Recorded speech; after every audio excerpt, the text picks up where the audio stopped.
nous commençons une série d'enseignements pour nous préparer à la Pentecôte. Il est important, chers frères et sœurs, que nous puissions entrer dans la logique du calendrier de l'Église et en bénéficier de toutes les grâces qui découlent des temps forts de l'Église. Nous avons vécu les temps des carêmes, nous sommes en plein temps des Pâques et nous tendons vers l'ascension à la Pentecôte. Après la Pentecôte, nous allons attendre et nous attendons la parousie, la venue de Jésus en gloire. Vous savez, mes chers frères et sœurs, très souvent, nous, les catholiques, nous sommes complexés par rapport aux autres confessions religieuses. Quand, par exemple, on dit le Saint-Esprit, vous les catholiques, vous ne connaissez pas le Saint-Esprit, ou le Saint-Esprit est quasiment absent dans l'Église catholique. Nous avons les dons du Saint-Esprit. Nous parlons en langue, nous prophétisons, il y a tous les ministères. Raison pour laquelle nous allons faire toute une série d'enseignements. Ce sera un temps de formation pour que vous puissiez approfondir ces enseignements, vous puissiez vous en approprier et en vivre et être amis du Saint-Esprit. Et c'est le but. Alors, aujourd'hui, j'aimerais simplement attirer notre attention sur les images qui sont utilisées dans la Bible, qui nous renvoient d'abord au Saint-Esprit.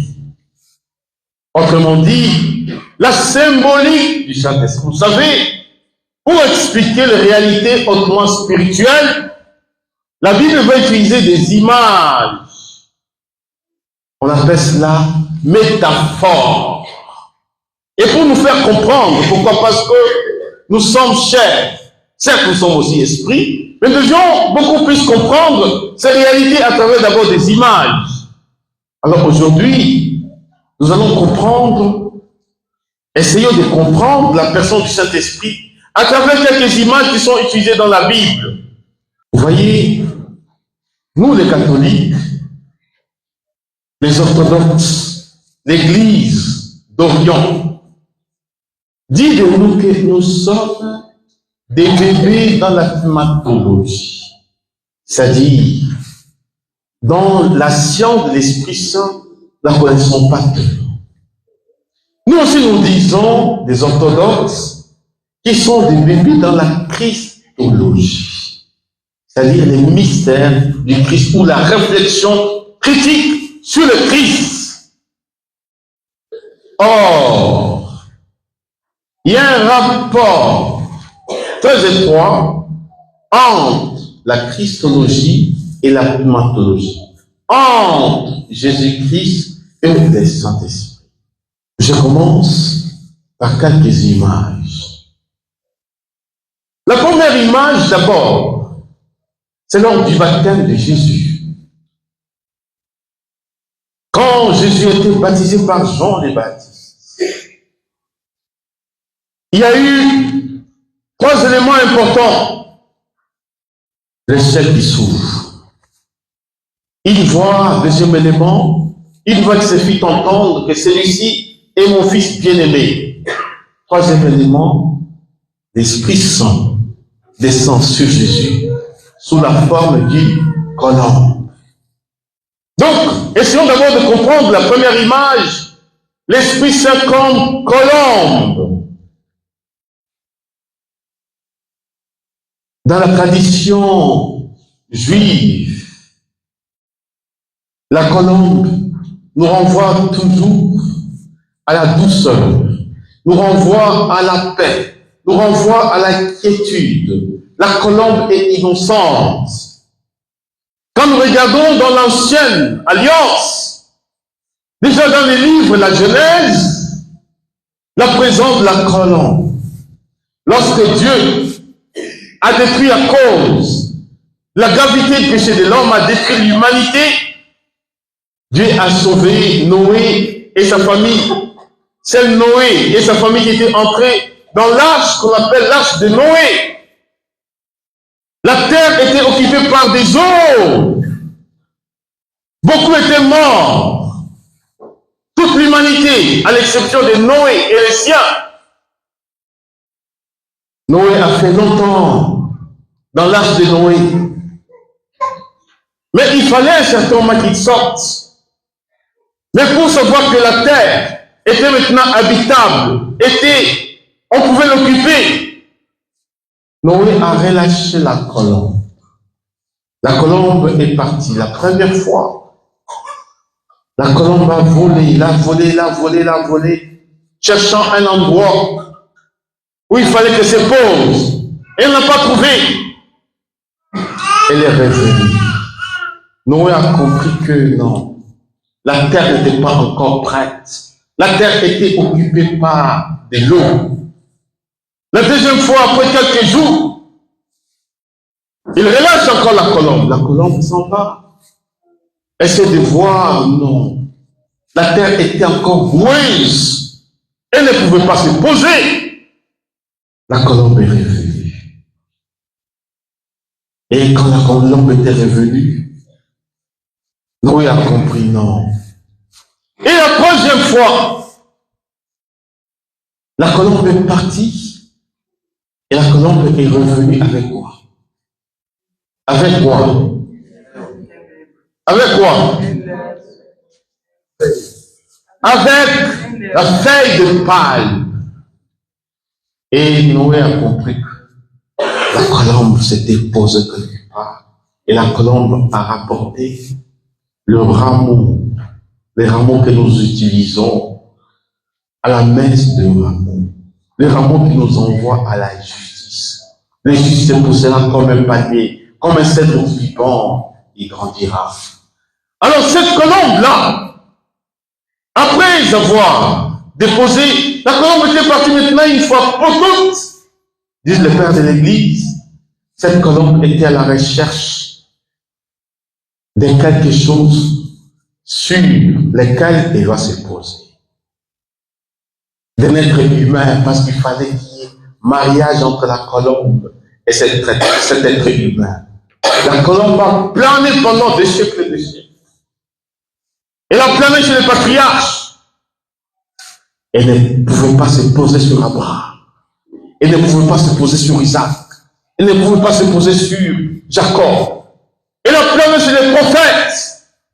Elle ne pouvait pas se poser sur Isaïe, sur Ézéchiel, sur Jérémie, sur Osée. Elle a plané chez les rois. Elle ne pouvait pas se poser sur David, sur Salomon. Elle a plané sur les juges. Jusqu'à ce que la colombe était à la quête de quelque chose ou de quelqu'un qui va incarner le mystère de l'agneau. Le mystère de l'agneau. Et c'est ce qui va se passer le jour du baptême de notre Seigneur Jésus-Christ. Lorsque Jean entre en train de baptiser et qu'il voit Jésus, voici l'agneau de Dieu, celui qui enlève le péché du monde. Et quand Jésus a été baptisé, les cieux s'ouvrent.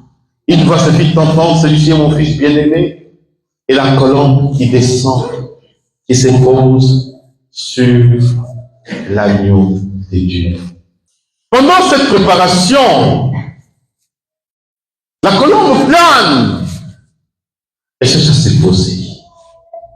Si tu incarnes quelque chose de l'agneau, quelque chose d'immolation, quelque chose de doucereux, quelque chose qui aurait trait à la paix, à la douceur, la colombe n'ira pas ailleurs. Elle va se poser. Elle va se poser sur ton épaule. Et il y aura un mariage de ton humanité avec la personne du Saint-Esprit par la colombe. Alléluia. Amen. Alléluia. Amen. Nous avons besoin, mes chers frères et sœurs, Saint Louis Grignon de Montfort dit ceci: l'Esprit Saint se précipite dans un cœur marial.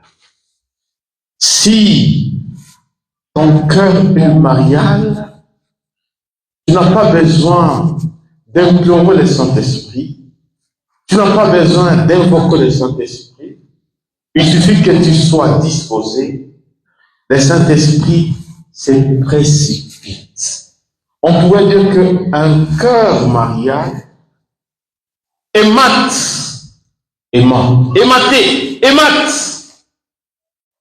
le Saint-Esprit et l'attire. Pourquoi? Parce que pendant l'annonciation, l'archange Gabriel de la Vierge Marie, elle a des choses qui posent. Comment cela se fera-t-il? Parce que je suis vierge. L'archange répond: l'Esprit Saint viendra sur toi, et la puissance du Très-Haut te prendra sous son ombre. C'est pourquoi l'enfant qui naîtra de toi, il sera appelé le Fils du Très-Haut. Alors, si tu as un cœur marial, si tu as une dévotion mariale, mes chers frères et sœurs, tu n'as pas besoin de reconnaître le Saint-Esprit. Il va se précipiter directement sur ta personne. Amen, amen, amen, amen. Amen. Je vois très peu de personnes méditer les chapelets. Quand dit Saint Bernard, quand vous commencez à méditer les chapelets, l'enfer tremble. Parce que la méditation du chapelet est une méditation de mystère christique. Ce n'est pas la Vierge Marie. L'annonciation, premier fruit de l'annonciation, la visitation, tout ça, il y a au cœur, avant tout d'abord, le Christ. Et quand nous méditons le chapelet, parce que nous citons le nom de celui qui n'a pas connu de péché, celui qui a été préservé du péché originel, la Vierge Marie. Or, le diable nous accuse de tous nos péchés. C'est qu'ils font les prières de délivrance. Ils savent, dans chaque exorcisme, quand on associe la Vierge Marie, les démons tremblent. Alors, dans un cœur marial, le Saint-Esprit se précipite. Deuxième image. Alléluia. Amen. Le Saint-Esprit, Actes des Apôtres 2, les jours de la Pentecôte, on a pu voir le langue de feu. Le Saint-Esprit, nous le comprenons, il se manifeste aussi comme le feu. Un jour, j'étais invité à Milan, à aller prêcher. C'était la semaine d'effusion du Saint-Esprit, de cette semaine. Je prêchais pendant l'effusion, j'entendais toujours les Italiens invoquer le Saint-Esprit. Fire, fire, fire, fire. Ça signifie feu, non? Fire, fire. Donc c'est le Saint-Esprit. Alors, pourquoi est-ce que le Saint-Esprit pourrait être compris comme le feu? Vous savez, le Saint-Esprit, il est Dieu. Parce que il est la troisième personne de la Trinité. Je crois au Saint-Esprit qui est Seigneur. Qui est Seigneur. Il reçoit la même adoration et la même gloire. Il a parlé par le prophète. Ce que nous disons dans notre credo. Alors, Dieu est le feu dévorant, comme nous dit les psaumes. Il dévore alentour tous ses rivaux. Quand nous regardons d'abord la présence du feu, quand Dieu s'est manifesté à Moïse, Exode 3, 14, il s'est manifesté comme le feu dans un buisson ardent. Moïse est en train de paître les troupeaux, il regarde, il voit un buisson. Il s'est dit, mais attends, il était curieux d'aller voir. Et quand tu voulais aller voir, il entend une voix, ne t'approche pas, enlève tes sandales là où tu te tiens, c'est un lieu saint. Et Moïse enlève les sandales, il se met à genoux, il commence à contempler le feu. Dans un buisson. Le buisson, c'est une sorte d'arbuste qui ne donne pas de fleurs ni de fruits, mais qui n'a que des épines. Mais ce qui est paradoxal, Ces buissons n'étaient pas en train de se consumer. Et pourtant, il y avait du feu. Ce feu-là nous renvoie d'abord au cœur de Dieu, qui brûlait de feu pour la libération de ce peuple. Ce feu-là nous renvoie à la situation difficile que traversaient les Hébreux en Égypte. C'était leurs larmes, c'était souffrance. Et il fallait maintenant que Dieu descende pour pouvoir libérer. Nous comprenons pourquoi il dit, j'ai vu la misère de mon peuple. J'ai entendu son cri. Je me décide pour aller les sauver. Je descends pour aller les sauver. Parfois, le Saint-Esprit se manifeste comme le feu. Mes chers frères et sœurs, je ne sais pas si je prie pour une religieuse. Je vais invoquer le Saint-Esprit, vieux feu de Dieu. Je ne sais pas si je prie pour un prêtre. Je pourrais demander, viens, feu, sur le prêtre. Raison pour laquelle nous devions un peu comprendre la théologie sur le Saint-Esprit.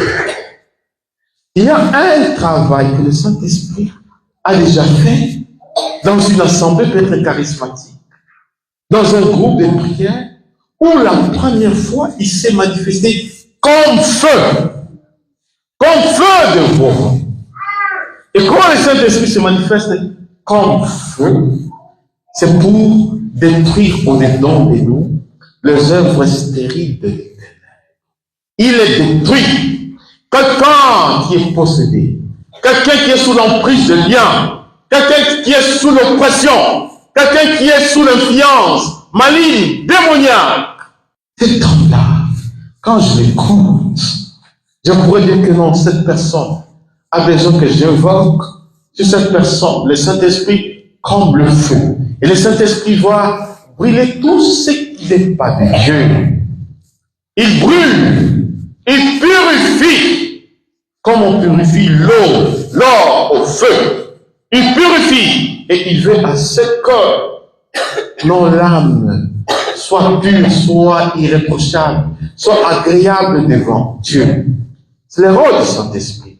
Quand j'ai déjà traversé cette étape-là, et parfois je n'ai pas besoin d'invoquer le Saint-Esprit comme feu. Parce qu'au-dedans de moi, il n'y a pas les œuvres stériles des ténèbres. Pour que le Saint-Esprit se manifeste comme feu.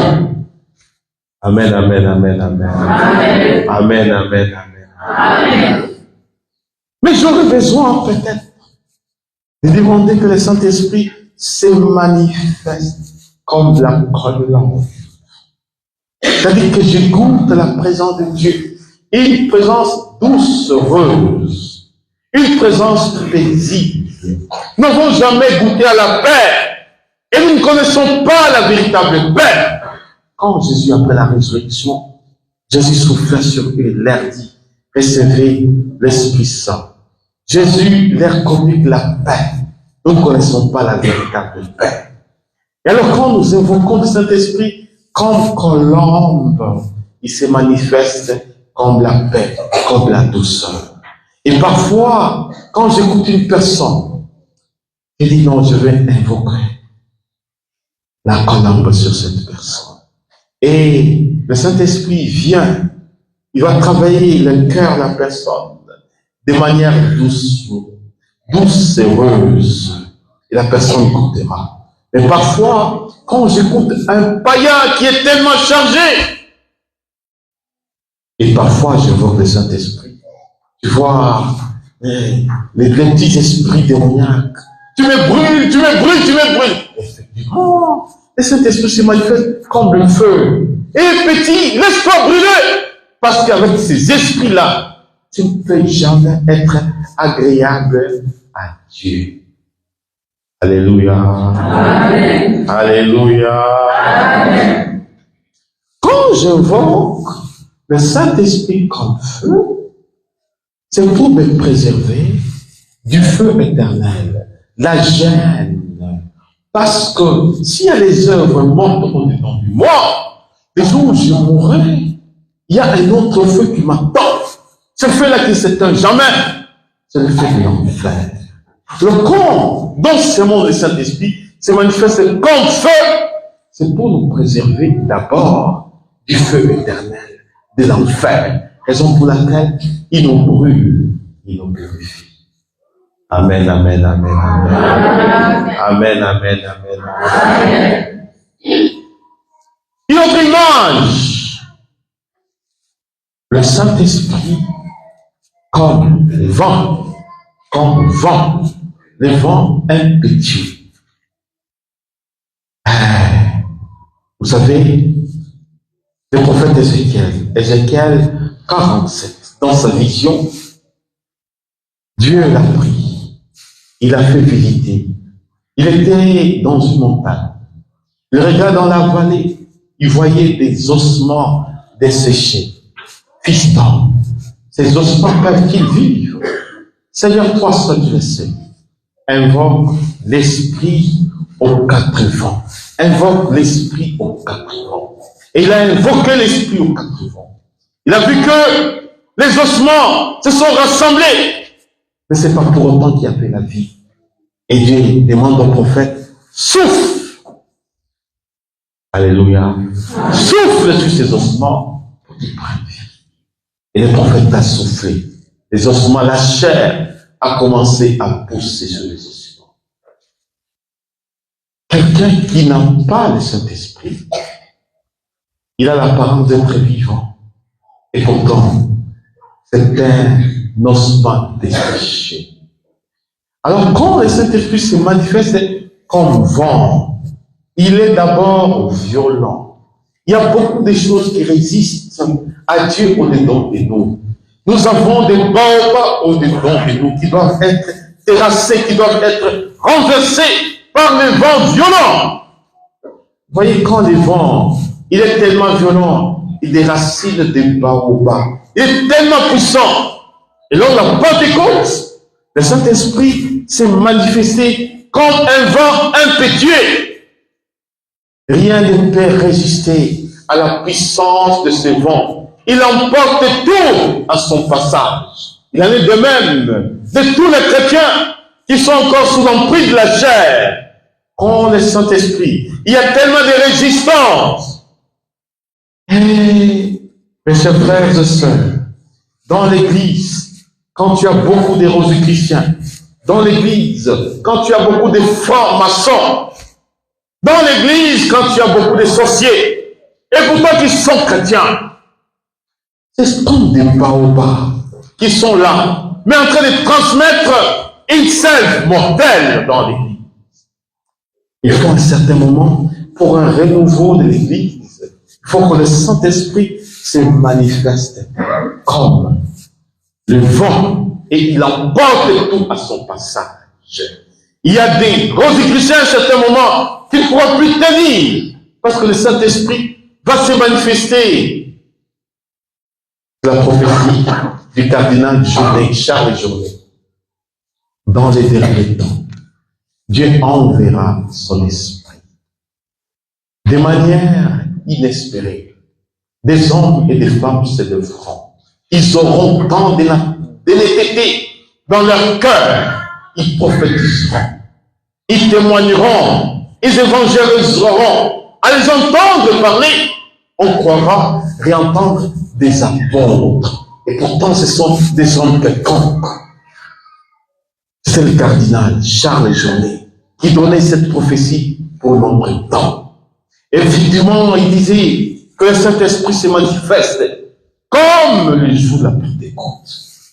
Le pape Jean 23, à la veille du Concile Vatican II, quand il a convoqué le Concile Vatican II, il priait que se renouvellent les merveilles de la Pentecôte, où le Saint-Esprit s'était manifesté comme le vent.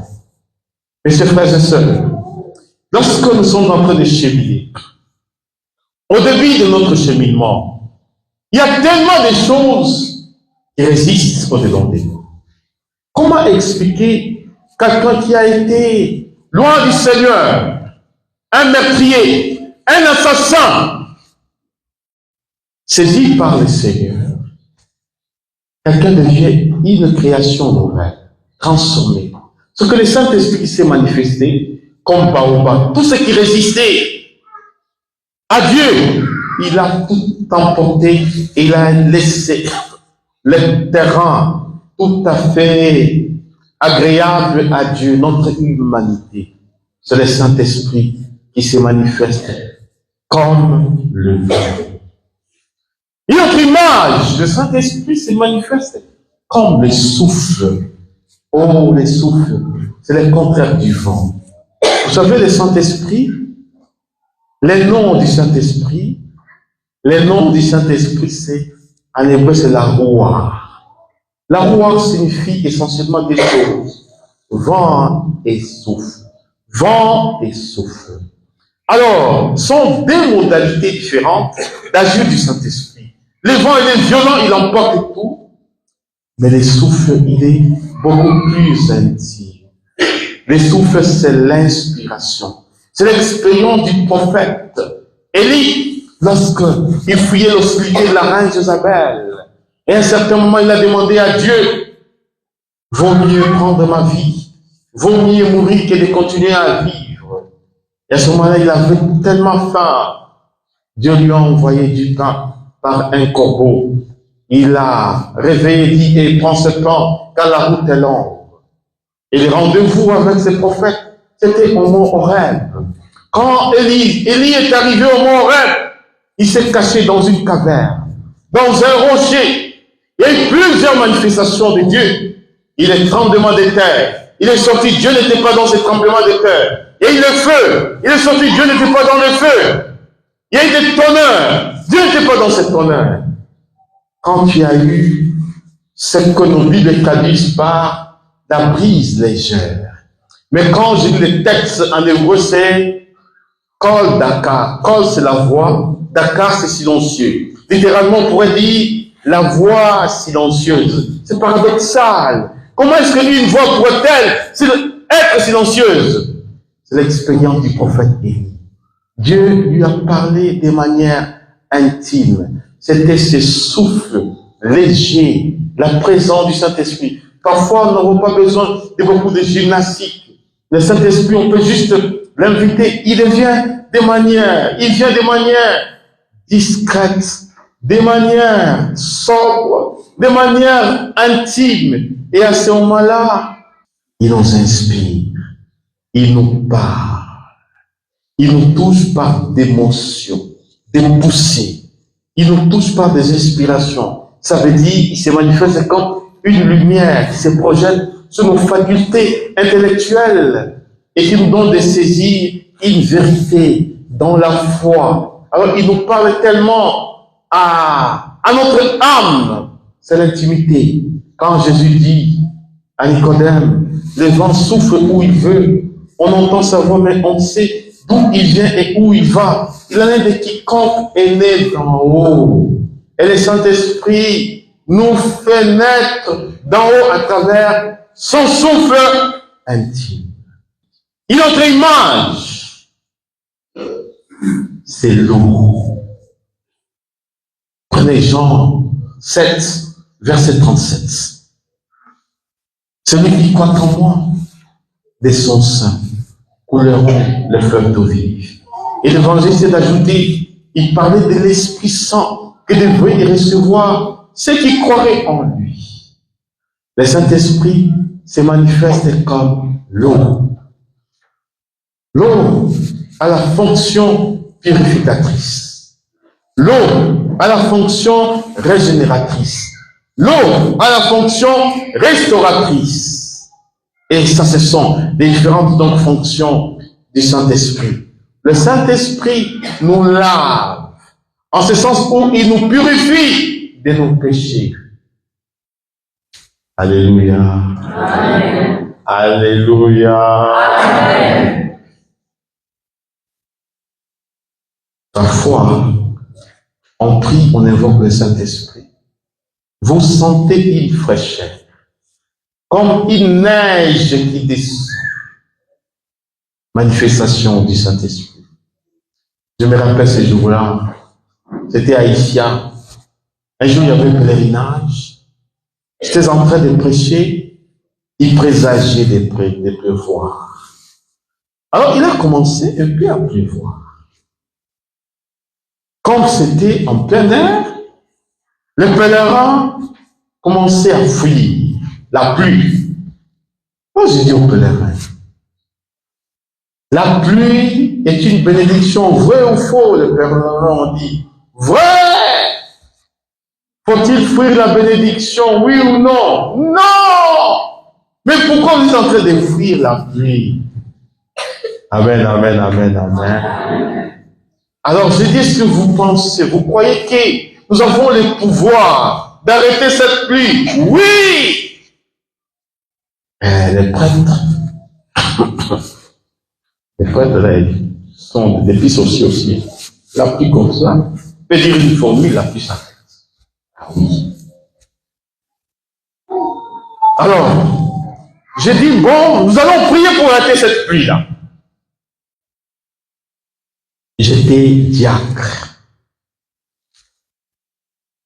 Alors, je demande à Mati, il sert la communauté de gratitude, aujourd'hui les carmélites. Mati, tu prends un chant, invocation du Saint-Esprit, et je vais prier pour qu'on arrête cette pluie. Voilà, Mati qui prend un chant, il vient de prendre un autre chant, et commence à chanter, il y a un chant. Il voit rien. Il pleut, l'onction de Dieu est là, il pleut, la pluie va tomber. Mais cette sœur-là, c'est quoi ça? Moi, je vais arrêter la pluie, après, elle commence à chanter, il pleut, l'onction de Dieu. Mes chers frères et sœurs, quand il a pris ce chant-là, je ne peux pas prier parce qu'il ne faut pas se contredire. La pluie nous a chicoté. C'était pas une petite pluie, hein. Il y a eu des pèlerins qui ont fui. Mais moi-même, pour encourager les pèlerins, parce qu'il y avait un podium, moi j'étais sur le podium, donc je ne pouvais pas être mouillé. Alors, j'ai dit, Seigneur Jésus, je sors. Alors je suis sorti avec les pèlerins qui dansaient, sous la pluie. Et j'ai commencé à faire maintenant le ministère de libération et de délivrance. C'était un ministère sauvage. Mais mes chers frères et sœurs, à la grande surprise, il y avait à l'époque ce qu'on appelait des paillettes d'or. La visibilité, quand le Saint-Esprit parfois se manifeste, il y a des paillettes d'or. Ce sont des petites choses comme des glaçons qui tombent sur le corps et c'est visible. À un certain moment, tu es là, tu brilles tellement la visibilité de la grâce, ou les effets de la grâce, et surtout ceux qui étaient sous la pluie, il y avait ces paillettes d'or. Juste quand la pluie a cessé, c'était impressionnant. Tu regardes celui qui est en face, et qu'est-ce qui t'arrive? Tu regardes, et qu'est-ce qui t'arrive? Mais c'était tellement, et c'était accompagné des guérisons, des libérations, des délivrances. Il y avait tellement de guérisons ces jours-là. Le Saint-Esprit s'était manifesté comme la pluie. Il pleut, l'onction de Dieu est là. Matériellement, il y avait la pluie. Et au-delà de cette pluie, il y avait la grâce de Dieu, la grâce de la guérison. Alors tout ça, ce sont les images du Saint-Esprit. Et autre image, l'onction. L'onction. L'onction. Et la matière de cette onction, c'est l'huile. Et l'huile, la différence entre l'huile et l'eau. L'eau nous touche et nous pénètre pas. Mais l'huile peut nous toucher et nous pénétrer à l'intérieur. Ça veut dire, quand le Saint-Esprit s'est manifesté comme l'onction, son action devient beaucoup plus intérieure. Et l'onction, sous plusieurs manifestations, l'onction de douceur, l'onction de louange, l'onction de paix, l'onction de guérison, et elle nous pénètre. Et parfois, cette onction-là apporte la guérison à nos corps. Raison pour laquelle, à un certain moment, le prêtre applique l'onction, et quand le prêtre applique l'onction, il y a toujours une prière, invocation du Saint-Esprit sur la personne. Le Saint-Esprit s'est manifesté. Nous comprenons pourquoi Jésus, au début de son ministère, Luc 4, 16 à 20, l'Esprit du Seigneur est sur moi, parce que le Seigneur m'a consacré par l'onction. Il m'a envoyé porter la bonne nouvelle aux pauvres, ouvrir les yeux des aveugles, libérer les captifs, renvoyer en liberté les opprimés, proclamer une année de grâce du Seigneur. Et Jésus, après avoir fait la lecture, il ferma les livres et le rendit au servant et dit, cette parole s'accomplit. L'onction, l'Esprit Saint est sur moi, parce que le Seigneur m'a consacré par l'onction. Dans l'ancienne alliance, le prêtre, le roi et les prophètes étaient consacrés. La matière de cette onction, c'était l'huile. Mais Jésus n'a pas été consacré par l'huile.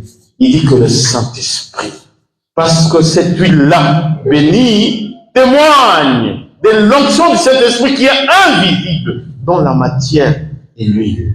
Mais Jésus n'avait pas besoin, parce qu'il a été roi par la puissance de l'Esprit du Seigneur.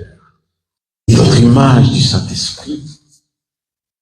Alléluia. Amen. Alléluia. Amen. Les sceaux.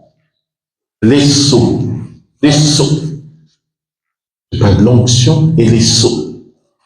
Les sceaux, ça me configure au Christ. Me donne une marque indélébile. C'est mon appartenance à Jésus.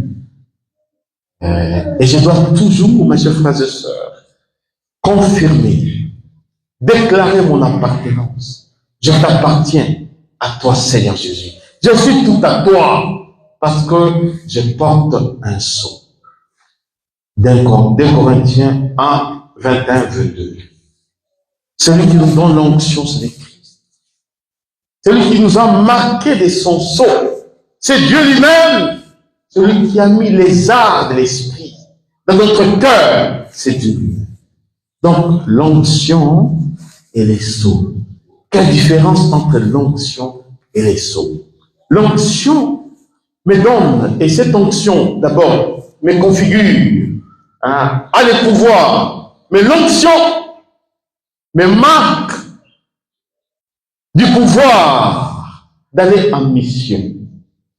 Et en mission, je répands le parfum de la connaissance du Christ. Celui qui porte l'onction c'est le parfum. Là où il est, il répand toujours la connaissance du Christ. Il y a des gens, des personnes là, qui sont sous l'onction et qui sont très agréables. Partout où ces personnes il y a un climat de paix. Mais il y a aussi des personnes qui ont une onction sauvage. Elle n'est pas bonne, cette onction sauvage. Quand tu as l'onction sauvage, partout où tu es, toujours des difficultés, toujours des conflits, toujours des querelles. Songui. C'est l'onction.